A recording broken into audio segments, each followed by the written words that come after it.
Le Flash Info avec le centre de stockage de la Manche. Et à la une évacuation en mer hier matin au large de la Hague vers 10h. Le cross de Jebourg a été averti qu'un pilote de Zodiac était victime d'un malaise cardiaque. Unique passager à bord, la victime, un homme de 46 ans de nationalité britannique, était parti de l'île anglo-normande d'Aurigny. L'hélicoptère Cayman de la Marine nationale a été envoyé sur zone. La victime a pu être élitreillée puis évacuée vers l'hôpital de Cherbourg.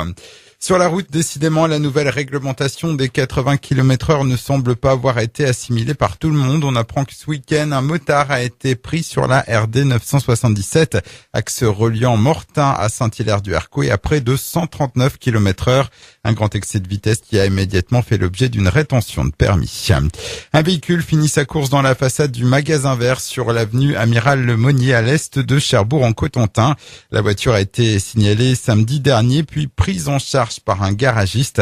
En revanche, aucune trace du conducteur ou de la conductrice qui s'est évanoui dans la nature. Une enquête a été ouverte par le bureau des accidents et délits routiers du commissariat.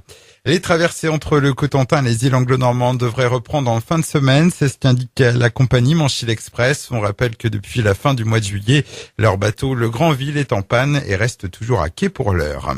Bonne nouvelle pour les estivants du Sud-Manche. La baignade et la pêche à pied de nouveau autorisées sur les plages de Saint-Gaud et du Casino à Saint-Père-sur-Mer, ainsi que sur les plages du Fourneau et la plage Saint-Nicolas-Sud à Granville.